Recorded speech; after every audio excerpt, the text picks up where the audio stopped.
Hello friends, welcome to Bhumika kitchen. ನಾನು ನಿಮ್ಮ ಭೂಮಿಕಾ ಸುದರ್ಶನ್. ಇವತ್ತು ಬೆಂಡೆಕಾಯಿ ಉಪಯೋಗಿಸ್ಕೊಂಡು ಒಂದು ಸಿಂಪಲ್ ಆಗಿ ಸಾಗು ಮಾಡೋದು ಹೇಗೆ ಅಂತ ತೋರಿಸ್ತಾ ಇದ್ದೀನಿ.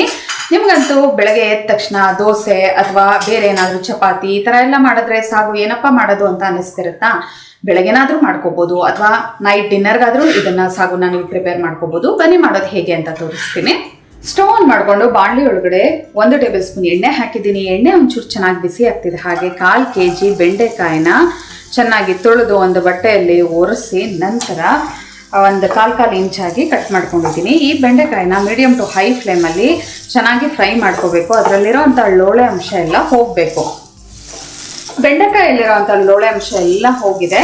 ಬೆಂಡೆಕಾಯಲ್ಲಿರೋಂಥ ಲೋಳೆ ಅಂಶ ಹೋಗಬೇಕು ಅಂದರೆ 1-2-3 ಟಿಪ್ ಹೇಳ್ತೀನಿ. ಆ ಥರ ಮಾಡಿ ಬೆಂಡೆಕಾಯಿ ಕಟ್ ಮಾಡಿದ ನಂತರ ಒಂದು ಅರ್ಧ ಗಂಟೆ ಫ್ರಿಜ್ಜಲ್ಲಿ ಕಟ್ ಮಾಡಿರೋದನ್ನ ಇಟ್ಟರೆ ಲೋಳೆ ಅಂಶ ಹೋಗುತ್ತೆ. ಇಲ್ಲಾಂದರೆ ಹೊರಗಡೆನೇ ಇಡೋದಾದರೆ ಒಂದು ತೆಳುವಾಗಿರುವಂಥ ನ್ಯಾಪ್ಕಿನ್ನ ಅದ್ರ ಮೇಲೆ ಮುಚ್ಚಿಟ್ಬಿಟ್ಟು ಒಂದು 2-3 ಅವರ್ಸ್ ಬಿಟ್ಟರು ಕೂಡ ಲೋಳೆ ಅಂಶ ಹೋಗುತ್ತೆ. ಇಲ್ಲ ಅಂದರೆ ನೀವೇನಾದರೂ ಸಾಂಬಾರು ಇಂಥದ್ದೆಲ್ಲ ಮಾಡಬೇಕಾದ್ರೆ ಬೆಂಡೆಕಾಯಿ ಕಟ್ ಮಾಡಿಬಿಟ್ಟು ಹುಳಿ ನೀರೊಳಗಡೆ ಹುಣಸೆ ಹುಳಿ ಒಳಗಡೆ ಚೆನ್ನಾಗಿ ಕುದಿಸಿದ್ರೆ ಒಂದು 5-6 ನಿಮಿಷ ಒಂದು ಚೂರು ಲೋಳೆ ಇಲ್ಲದಂಗೆ ಹೊಟ್ಟೋಗುತ್ತೆ.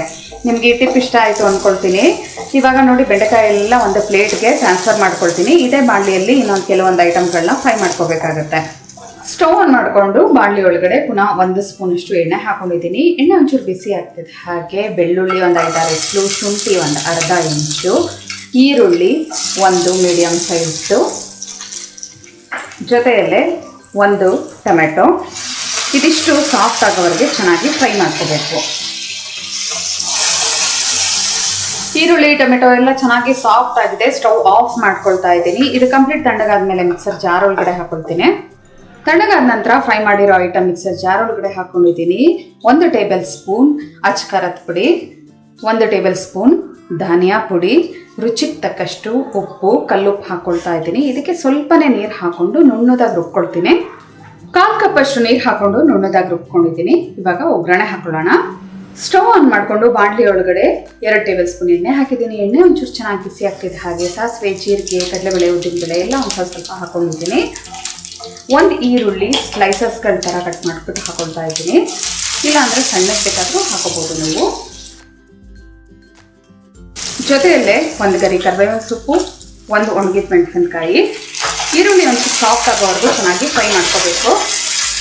ಈರುಳ್ಳಿ ಒಂದು ಸ್ವಲ್ಪ ಸಾಫ್ಟ್ ಆಗ್ತಿದೆ. ಹಾಗೆ ಫ್ರೈ ಮಾಡಿಟ್ಕೊಂಡಿರೋವಂಥ ಬೆಂಡೆಕಾಯಿ ಕೂಡ ಹಾಕೊಳ್ತಾ ಇದ್ದೀನಿ. ಬೆಂಡೆಕಾಯಿ ಹಾಕ್ಕೊಂಡು ಜಸ್ಟ್ 1 ನಿಮಿಷ ಫ್ರೈ ಮಾಡಿಕೊಂಡ್ರೆ ಸಾಕು. ಬೆಂಡೆಕಾಯಿ ಎಲ್ಲ ಚೆನ್ನಾಗಿ ಮಿಕ್ಸ್ ಮಾಡಿಕೊಂಡು 1 ನಿಮಿಷ ಫ್ರೈ ಮಾಡ್ಕೊಂಡಿದ್ದೀನಿ. ಇವಾಗ ರುಬ್ಬಿರೋಂಥ ಮಿಶ್ರಣ ಹಾಕೊಳ್ತೀನಿ. ಈ ಮಿಕ್ಸರ್ ಜಾರ್ಗೆ ಇನ್ನೊಂದು ಸ್ವಲ್ಪ ನೀರು ಹಾಕೊಳ್ತೀನಿ. ಇನ್ನೊಂದು 1/4 ಕಪ್ಪಷ್ಟು ನೀರು ಹಾಕೊಂಡು ಎಲ್ಲ ಚೆನ್ನಾಗಿ ಮಿಕ್ಸ್ ಮಾಡ್ಕೊಳ್ತೀನಿ. ಮೀಡಿಯಮ್ ಟು ಹೈ ಫ್ಲೇಮಲ್ಲೇ ಇಟ್ಕೊಂಡು ಎಲ್ಲ ಚೆನ್ನಾಗಿ ಮಿಕ್ಸ್ ಮಾಡ್ಕೋಬೇಕು.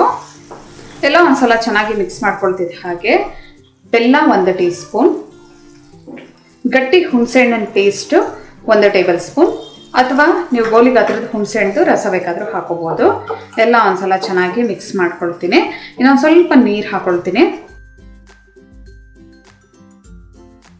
ಇನ್ನೊಂದು 1/4 ಕಪ್ಪಷ್ಟು ನೀರು ಹಾಕೊಂಡು ಇದನ್ನು ಚೆನ್ನಾಗಿ ಕುದಿಸ್ಕೊಳ್ತೀನಿ. ಮೀಡಿಯಮ್ ಟು ಹೈ ಫ್ಲೇಮಲ್ಲೇ ಒಂದು 3-4 ನಿಮಿಷ ಇದು ಚೆನ್ನಾಗಿ ಕುದಿಸ್ಕೋಬೇಕು. ಬೆಂಡೆಕಾಯಿ ಒಳಗಡೆ ಉಪ್ಪು, ಹುಳಿ, ಖಾರ, ಸಿಹಿ ಎಲ್ಲ ಹೋಗಬೇಕು. ಈ ಟೈಮಲ್ಲೇ ಉಪ್ಪು, ಖಾರ ಎಲ್ಲ ಕರೆಕ್ಟಾಗಿದೆಯಾ ಅಂತ ನೋಡಿಕೊಂಡು ಸರಿ ಮಾಡ್ಕೋಬೋದು. ಬೇಕಾದರೆ ಚೆನ್ನಾಗಿ ಕುದಿಯೋದಕ್ಕೆ ಶುರು ಆಗಿದೆ. ಇವಾಗ ಮೀಡಿಯಮ್ ಫ್ಲೇಮ್ ಮಾಡಿ ಲಿಡ್ ಈ ಥರ ಸುಮ್ಮನೆ ಮುಚ್ಚಿರ್ತೀನಿ. ಇಲ್ಲ ಅಂದರೆ ಸ್ಪ್ಲಿಟರ್ ಆಗುತ್ತೆ, ಹಾರುತ್ತೆ. 4-5 ನಿಮಿಷ ಇದನ್ನು ಚೆನ್ನಾಗಿ ಮೀಡಿಯಂ ಫ್ಲೇಮಲ್ಲಿ ಕುದಿಸ್ಕೊಂಡಿದ್ದೀನಿ. ನೋಡಿ, ಬೆಂಡೆಕಾಯಿ ಅಂತೂ ಮೊದಲೇ ಫ್ರೈ ಮಾಡಿದಾಗಲೇ ಬೆಂದಿತ್ತು ಚೆನ್ನಾಗಿ. ಇವಾಗ ಇನ್ನೂ ಸಾಫ್ಟಾಗಿ ಆಗಿದೆ. ಇವಾಗ ಸ್ಟವ್ ಆಫ್ ಮಾಡ್ಕೊಳ್ತಾ ಇದ್ದೀನಿ. ಸರ್ವ್ ಮಾಡೋದಕ್ಕೆ ಬೆಂಡೆಕಾಯಿ ಸಾಗು ಅಥವಾ ಗ್ರೇವಿ ರೆಡಿ ಇದೆ. ಬಿಸಿ ಬಿಸಿ ಬೆಂಡೆಕಾಯಿ ಸಾಗು ರೆಡಿ ಇದೆ ನೋಡಿ. ಚಪಾತಿ, ದೋಸೆ ಅಥವಾ ವೈಟ್ ರೈಸ್ ಎಲ್ಲದ್ರ ಜೊತೆ ಇದು ಒಳ್ಳೆ ಕಾಂಬಿನೇಷನ್ನು. ನೀವು ಕೂಡ ಒಂದ್ಸಲ ಟ್ರೈ ಮಾಡಿ ಹೇಗಿದೆ ಅಂತ ಕಮೆಂಟ್ ಬಾಕ್ಸಲ್ಲಿ ತಿಳಿಸಿ. ಇವತ್ತಿನ ಈ ರೆಸಿಪಿ ನಿಮ್ಗೆ ಇಷ್ಟ ಆದರೆ ಲೈಕ್ ಮಾಡಿ, ಶೇರ್ ಮಾಡಿ. ಯಾರೆಲ್ಲ ಇನ್ನೂ ಭೂಮಿಕಾ ಕಿಚನ್ಗೆ ಸಬ್ಸ್ಕ್ರೈಬ್ ಆಗಿಲ್ಲ ದಯವಿಟ್ಟು ಸಬ್ಸ್ಕ್ರೈಬ್ ಆಗಿ. Thanks for watching.